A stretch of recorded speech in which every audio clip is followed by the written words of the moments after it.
Hey guys, this is C. And this is Jay. I want to thank you so much for watching the channel. Welcome to Matchbox Creek. All we do is narrate stories. If you have any interests or any recommendations, please let us know. And right now we're doing the story Psychosis. We're only doing the first part right now, which is Sunday, and we are going to get through the entire story, which ends on a date unknown. Pretty sure it's going to be a Saturday. And I heard this story nigh on, I want to say, maybe 15 years ago when it was first published, and is a really deep dive into a man's psychosis involving him being alone. He lives alone in an apartment in the basement of his building, and for days upon end, he really didn't have any inclination about other human life. It's a great little story by Matt Dymerski, and we're going to try to tackle it as best as we can. Thank you so much. Please subscribe if you want to see more. You guys have a wonderful day. Thank you all so much. Please have a great day and enjoy this terrifying tale.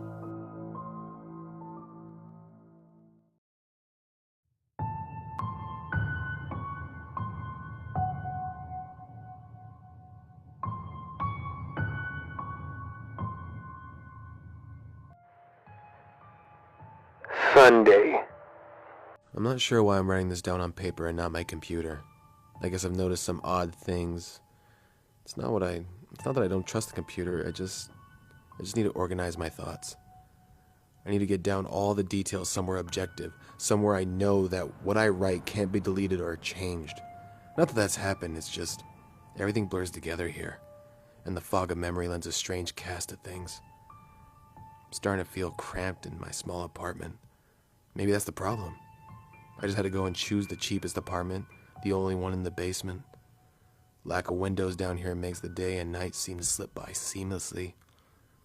I haven't been out in a few days because I've been working on this programming project so intensively. I suppose I just wanted to get it done. Hours of sitting and staring at the monitor can make anyone feel strange. I know, but I don't think that's it. I'm not sure when I first started to feel like something was odd. I can't even define what it is.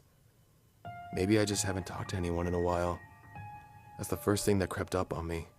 Everyone I normally talk to online while I program has been idle, or they simply have not logged in at all. My instant messages go unanswered. The last email I got from anybody was a friend saying he talked to me when he got back from the store, and that was yesterday. I call him with my cell phone, but reception's terrible down here. Yeah, that's it. I just need to call someone. I'm going outside.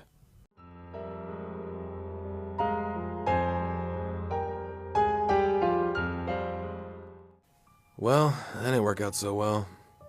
As the tingle of fear fades, I'm feeling a little ridiculous for being scared at all. I looked in the mirror before I went out, but I didn't shave the 2-day stubble I've grown. Figured I was just going out for a quick cell phone call. I did change my shirt though, because it was lunchtime and I guess I'd run into at least one person I knew. That ended up happening. I wish it did. When I went out, I opened the door to my small apartment slowly. A small feeling of apprehension had somehow already lodged itself in me. For some indefinable reason, I chalked up to having not spoken to anyone but myself for like a day or two. I peered down the dingy gray hallway, made dingier by the fact that it was a basement hallway. On one end, a large metal door led to the building's furnace room was locked. Of course. 2 dreary soda machines stood by it. I bought a soda from one of them the first day I moved in, but it had a 2-year-old expiration date. I'm fairly sure nobody knows those machines are even down here, or my cheap landlady just doesn't care to get them restocked.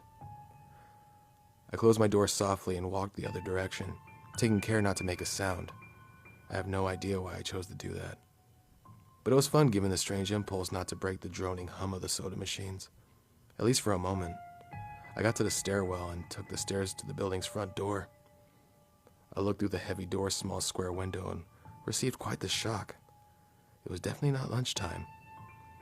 City gloom hung over the dark street outside, and the traffic lights at the intersection in the distance blinked yellow. Dim clouds, purple and black from the glow of the city, hung overhead. Nothing moved, save the few sidewalks and trees that shifted in the wind. I remember shivering, though. It wasn't cold. Maybe it was the wind outside. I could vaguely hear it through the heavy metal door, and I knew that it was unique. It was a unique kind of late-night wind that was constant, cold, and quiet, save for the rhythmic music it had made as it passed through the countless unseen tree leaves. I decided not to go outside. Instead, I lifted my cell phone to the door's little window and checked at the single meter. The bars filled up the meter, and I smiled. Time to hear someone else's voice. I remember thinking, relieved, it was such a strange thing to be afraid of nothing. I shook my head, laughing at myself silently. I hit speed dial for my best friend Amy's number, and then held the phone up to my ear. It rang once, but then it stopped. Nothing happened. I listened to the silence for a good 20 seconds and then hung up. I frowned and looked at the single meter again. Still full. I went to dial her number again, but then my phone rang in my hand, startling me. I put it up to my ear. "Hello?" I asked, immediately fighting down a small shock at hearing the first spoken voice in days. Even if it was my own. I'd gotten used to the droning hum of the building's inner workings, my computer, and the soda machine in the hallway. There was no response to my greeting at first, but then a voice finally came. "Hey," said a clear male voice, obviously of college age, like me. "who's this?" John. I replied, confused. "Oh, sorry. Wrong number." He replied, then hung up. I lowered the phone slowly and leaned against the thick brick wall of the stairwell. That was strange. I looked at my received calls list, but the number was unfamiliar. Before I could think of it further, the phone rang loudly and shocking me yet again. This time I looked at the caller before I answered. It was another unfamiliar number. This time I held the phone up to my ear but said nothing. I heard nothing but the general background noise of the phone, and then a familiar voice broke my attention. "John?" Was a single word in Amy's voice. I breathed a sigh of relief. "Hey, it's you," I replied. "Who else would it be?" She responded. "Oh, the number. I'm at a party on 7th Street, and my phone died just as you called me. This is someone else's phone, obviously." Oh, okay, I said. "Where are you?" She asked. My eyes glanced over the drab white-washed cylinder block walls and the heavy metal door with its small window. "At my building," I sighed, just feeling cooped up. I didn't realize it was so late. "You should come here." She said, laughing. "Nah, I don't feel like looking for some strange place by myself in the middle of the night," I said, looking out the window at the silent, windy street that secretly scared me just a tiny bit. "I think I'm just gonna keep working or go to bed." "Nonsense. She replied. I could come get you. Your building is close to 7th Street, right?" How drunk are you? I said lightheartedly. You know where I live. "Oh, of course." She said abruptly. "Oh, I guess I can't get there by walking, huh?" You could, if you wanted to waste half an hour, I told her. "Right. She said. Okay, I have to go. Good luck with your work." I lowered the phone once more, looking at the numbers flash as the call ended. Then, the droning silence suddenly reasserted itself in my ears. The two strange calls in the eerie street outside just drove home my aloneness in this empty stairwell. Perhaps from having seen too many scary movies, I had the sudden inexplicable idea that something could look in the door's window and see me. Some sort of horrible entity that hovered at the edge of aloneness, just waiting to creep up on unsuspecting people that stray too far from other human beings. I knew the fear was irrational, but nobody else was around, so I jumped down the stairs and ran down the hallway into my room and closed the door as swiftly as I could while staying silent. Like I said, I feel a little ridiculous for being scared of nothing, and the fear has already faded. Writing this down helps a lot. It makes me realize that nothing is wrong. It filters out half-formed thoughts and fears and leaves only cold, hard facts. It's late.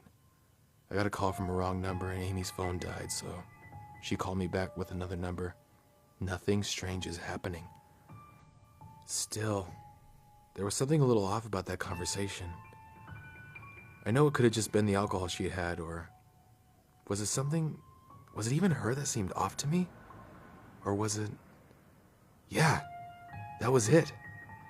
I didn't realize it till just this moment. Writing things down, I knew writing things down would help. She said she was at a party, but I only heard silence in the background. Of course. I mean, that didn't mean anything in particular, that she could have just gone outside to make the call. No, that couldn't be it either. I didn't hear the wind. I need to see if the wind's still blowing.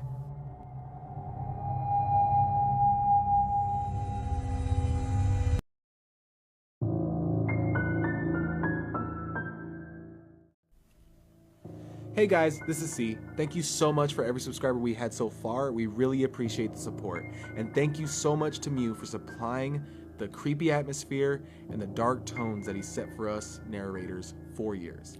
And if you guys have any story recommendations, requests for me, Jay, and my co-host C to perform for you, please do not hesitate in commenting down below with any of your suggestions. We'll do our best to tackle and perform to the best of our abilities the stories that you all want us to read. And please enjoy these terrifying tales.